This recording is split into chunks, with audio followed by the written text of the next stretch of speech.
All right, ESPN's Bart Scott, former New York Jet, had this to say. Big take about the Dogs. He said Georgia is basically a glorified NFL team, Matt, and he's saying that in the context of talking about C.J. Stroud, who really did have a very good game against Georgia. I don't think. I mean, I don't know if there's a quarterback that really pushed Georgia to the limit more than C.J. Stroud did in that game with Ohio State. But your comments on Bart Scott's view of the world that Georgia is basically a glorified NFL team. Every page I flip to here, the person that's on the page is probably going to be an NFL football player.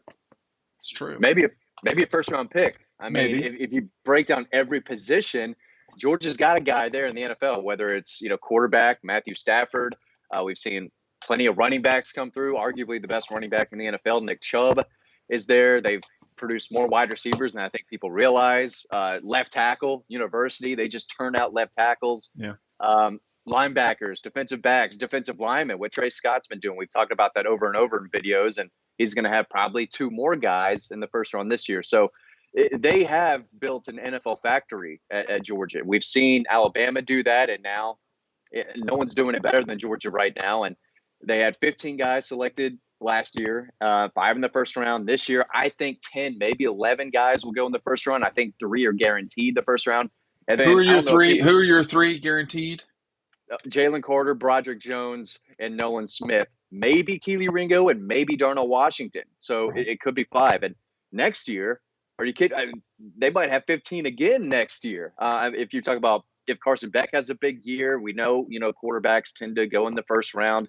Brock Bowers is a first round pick. Small Munden, Amarius Mims, Dom Lovett, Lad McConkey is going to get drafted. Cedric Van Pran.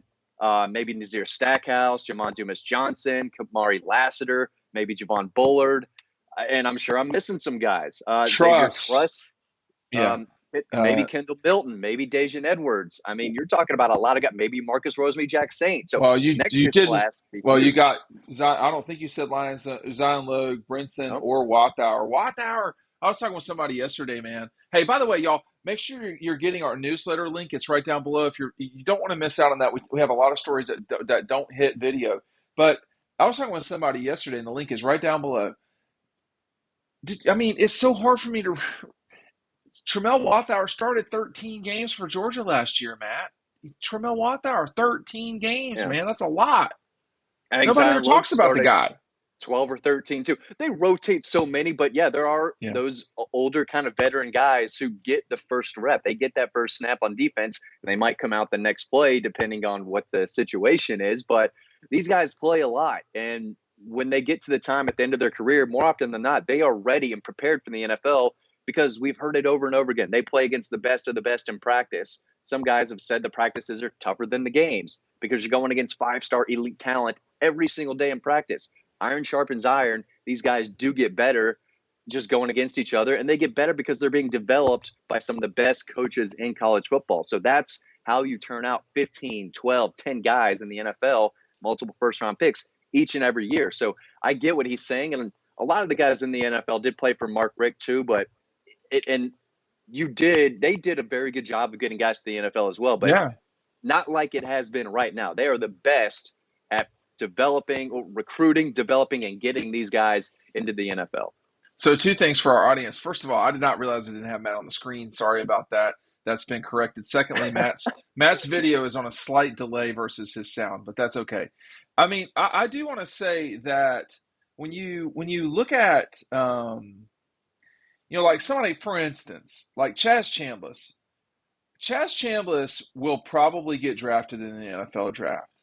And Chaz Chambliss is not somebody that you immediately think of as a star at Georgia. I don't think he's going to be a first round draft pick or anything like that, but I think he will get a look at, the NFL for sure. And there's a lot of guys like that. Now, what Bart Scott was saying was, hey, there's nobody better right now in terms of overall talent. Do you think they are the most talented team?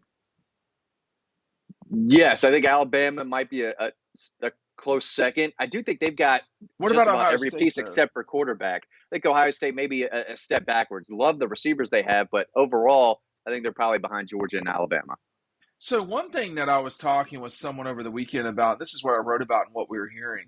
And the link is not down below in this case. That's why we want you to be on the newsletter. But um, was this discussion about Alabama's situation at quarterback, Matt? It's problematic. I mean, there's folks that do not think that Alabama's got the person on campus right now under scholarship that they need to be a championship team, but they've got every other piece.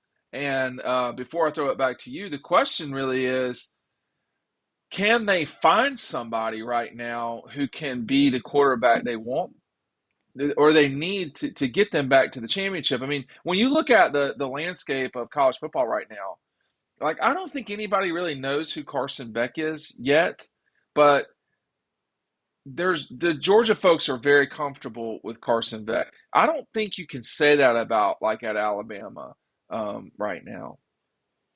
Yeah, Jalen Milroe, not sure again, as you point out, can he play quarterback? Great athlete and can run. Ty Simpson's a former 5-star. I, Brock Vandagriff, I don't think is leaving Georgia. I think he's pretty, firm and has said that. But would Brock Vandagriff push for the starting job at Alabama? I, I I don't know. think, I don't know the answer to that. As you're taking a look at what we were hearing, I don't know. I mean, yeah, but would I would, okay, I'll put it to you this way. In my opinion, um, if Georgia were going up against Alabama, Alabama would be more dangerous with Carson Beck than they would with Brock Vandagriff. That's my opinion. Um, but I don't know what that would be. That'd be a very curious situation to take a look at, because my suspicion is, just standing right now and the reaction from the Alabama game, Brock would be an upgrade at Alabama, or he would very much be in the competition at Alabama to be um, the starting quarterback. And I do not think he will start at Georgia in the fall. I just, we'll see, but it doesn't look like that right now.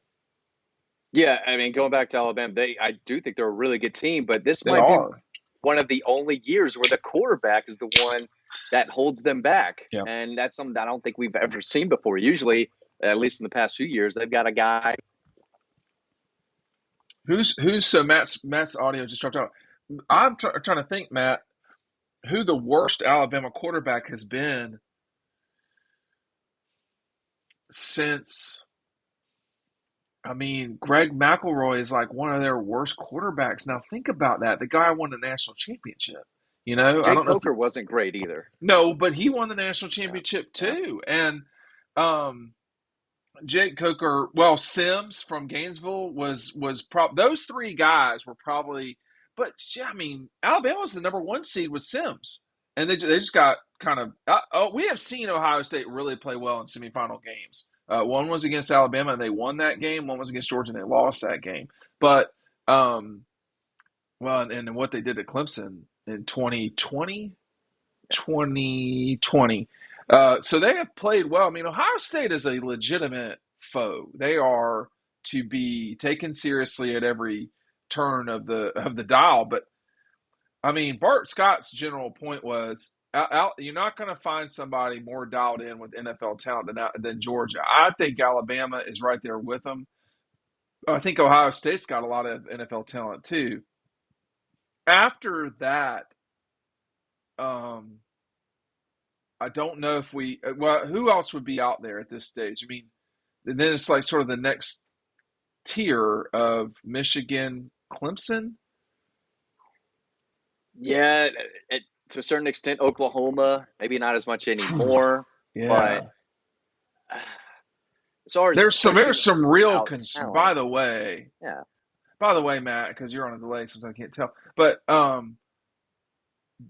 there is some real concern at Oklahoma right now, and coming into this league, and you're concerned. I mean, a year from now, man, we're going to be getting ready for Texas and Oklahoma to come into the SEC, and neither of them have had exactly sparkling runs here lately. You've seen Lincoln leave to go to SC, being replaced by somebody who's right now clearly seems over his head.